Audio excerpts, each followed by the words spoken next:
جو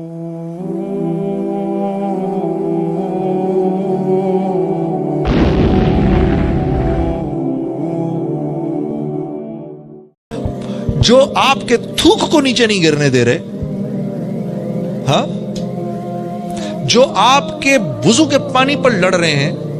کسی نے حضرت ابوبکر صدیق سے پوچھا نا، آپ کو 3 باتیں کون سی پسند ہیں؟ کیا فرمایا؟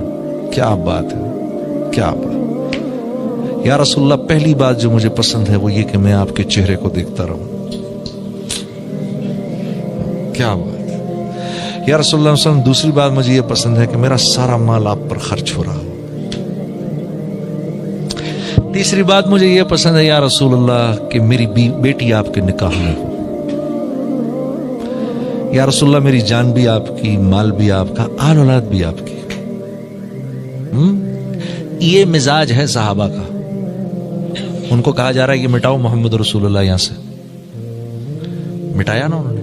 حضرت علی نے تو انکار کر دیا. اللہ کے نبی نے کہا بھی بتاؤ مجھے کہاں لکھا ہے، لڑنے کی تو بات ہی نہیں ہے، یہ یہاں لکھا ہے. اچھا لاؤ میں مٹا دیتا ہوں، میں محمد بن عبداللہ بھی تو ہوں. تو صحابہ کا غصے کے مارے وہ حال ہو گیا آپ سوچ بھی نہیں سکتے. پھر کیا کہا؟ اب 10 سال تک جنگ نہیں ہوگی. او بھائی، ہم نے تم سے کب جنگ کی؟ 3 بار تو تم آئے ہمارے اوپر لڑائی کرنے کے لیے. اب ہم تھوڑے طاقتور ہو گئے تو ہمارے اوپر یہ شرط ڈال رہے ہو کہ اب ہم تمہارے اوپر نہ آئیں. ہاں، تم تین دفعہ تو تم آئے ہمارے اوپر. انہوں نے کہا جی 10 سال. اللہ کے نبی نے کہا چلو مان لیا، لکھ دو. اور ہاں، اس سال عمرہ بھی نہیں کرنے دیں گے، واپس جاؤ. اگلے سال آنا 3 دن میں، in and out within 3 days. آپ نے کہا مان لیا. کیونکہ آپ جانتے تھے اس معاہدے سے کچھ نہیں ہونے لگا. ہوگا تو وہ جو اللہ چاہیں گے. شاباش. اس معاہدے سے کچھ نہیں ہونے لگا. ہوگا تو وہ جو اللہ چاہیں گے. ہاں ہاں، معاہدوں سے کچھ نہیں ہوتا. ہوتا وہ ہے جو اللہ چاہتے ہیں. اگر اللہ ناراض ہیں اور ہم معاہدے کر رہے ہیں، معاہدوں نے کامیاب نہیں ہونا. اللہ خوش ہیں، معاہدے نہیں بھی کریں گے، دل اللہ جوڑ دیں گے. معاہدوں سے کچھ نہیں ہوتا. ہوتا وہ ہے جو اللہ چاہتے ہیں. معافی مانگنی پڑے گی، توبہ کرنی پڑے گی. یا اللہ مجھے معاف کر دے، ہمیں معاف کر دے. بڑا ہم نے یا اللہ، بڑی ہم نے بہت برا کیا یا اللہ، بہت برا، اب معاف کر دے، چل معاف کر دے. اتنا کہہ دینا بھی کافی ہے. یہ کہنا بھی کیا، دل میں ہی آ جائے بات، یا اللہ بس بہت ہو، دل میں ہی آ جائے. تو صحابہ کرام کے غصے کا یہ حال ہو گیا کہ جب اللہ کے نبی صلی اللہ علیہ وسلم واپس آئے اور فرمایا چلو بھائی بال اپنے کاٹو سب. ایک صحابی نہیں اٹھا، ایک صحابی نہیں اٹھا بال کاٹنے کے لیے. کیا دل کی کیفیت ہوگی.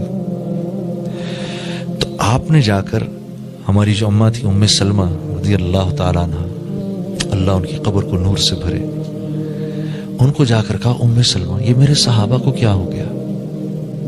ہاں، اب میری بہنیں بیٹھی سن رہی ہیں اس بات کو. ہاں، واہ واہ واہ واہ. دیکھو بنی ہوئی عورت اور نہ بنی ہوئی عورت کا نقصان دیکھو. اب یہ بنی ہوئی ہیں، اب اگر یہ نہ بنی ہوئی ہوتی تو ایک ہی جملہ کہنا تھا ان کو. کیا کہتی؟ یا رسول اللہ میں تو پہلے ہی کہتی تھی آپ اپنا وقت ضائع کر رہے ہیں ان کے ساتھ. ہاں، کافی تھی نا یہ بات. شوہر بیوی کی سنتا ہے تو پہلے کہہ رہی تھی یہ اس لائق تھوڑی ہیں آپ اپنا اتنا وقت ضائع کرتے ہیں ان کے ساتھ. لیکن ہماری اماں نے کیا فرمایا، اللہ انہیں جزائے خیر دے.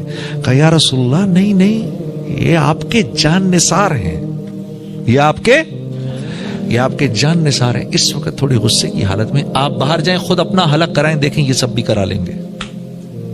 تو آپ نے فرمایا اچھا ایسا ہی آپ جائیں. تو اللہ کے نبی باہر آئے اور باہر آ کے جو آپ صلی اللہ علیہ وسلم کے جو حلاق تھے ان کو بلایا. انہوں نے جو آپ کے بال کاٹے تو سارے صحابہ نے اپنے بال کاٹنے شروع کر دیے. ٹھیک ہے. اب جب واپس چلے ہیں اچھا، اور اس دوران میں کیا ہوا؟ اللہ اکبر. ہاں، حضرت عمر رضی اللہ تعالیٰ عنہ جیسے جلیل القدر صحابی بھی حضرت ابوبکر کے پاس پہنچ گئے. پہلے اللہ کے نبی کے پاس آئے. کہا یا رسول اللہ آپ نے ان کی باتیں کیوں مانی؟ پہلی بات پوچھی کیا آپ اللہ کے نبی نہیں ہیں؟ کہا میں اللہ کا نبی ہوں. آپ نے ان کی باتیں کیوں مانی؟ کہا اس لیے کہ میں اللہ کا نبی ہوں. سمجھ نہیں آئی. ابو بکر صدیق کے پاس چلے گئے تو کہا ابو بکر کیا یہ اللہ کے نبی نہیں؟ کہا بالکل اللہ کے نبی ہیں. کہا تو پھر انہوں نے یہ باتیں کیوں مانی ان کی؟ کہا اس لیے کیونکہ یہ اللہ کے نبی ہیں.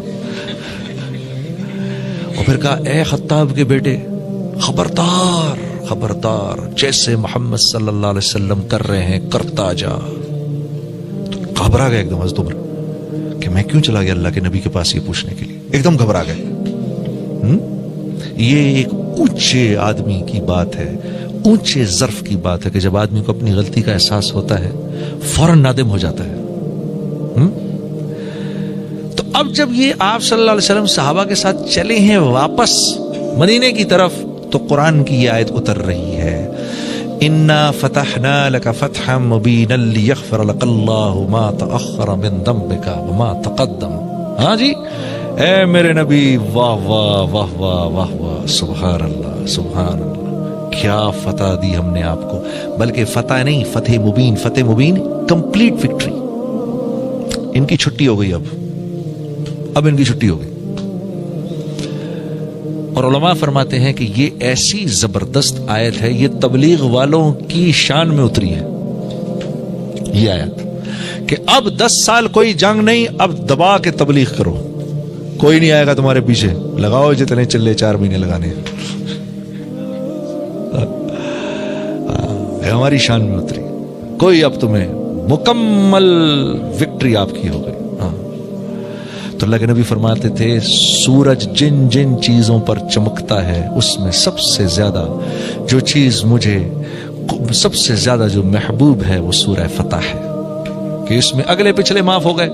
یہاں معاف ہوئے، صحابہ پہنچ گئے یا رسول اللہ آپ کو تو مل گیا، ساڈے واسطے کی. تو اللہ پاک نے اتار دیا سب کے لیے، صحابہ کے لیے بھی اتار دیا. ہاں لِيُدْخِلَ الْمُؤْمِنِينَ وَالْمُؤْمِنَاتِ جَنَّاتٍ تَجْرِي مِن تَحْتِهَا الْأَنْهَارُ وَيُكَفِّرُ عَنْهُمْ سَيِّئَاتِهِمْ. سب معاف جنت میں، سب یہ بھی اور آپ بھی سب جنت میں. کیوں؟ اس لیے یہ جو ہماری منشا تھی وہ پوری ہو گئی، جو ہم چاہتے تھے وہ ہو گیا. نہ ہم، اسی لیے میں نے آپ سے عرض کیا، نہ جان دینا مقصود، نہ جان بچانا مقصود، اللہ کا حکم مقصود.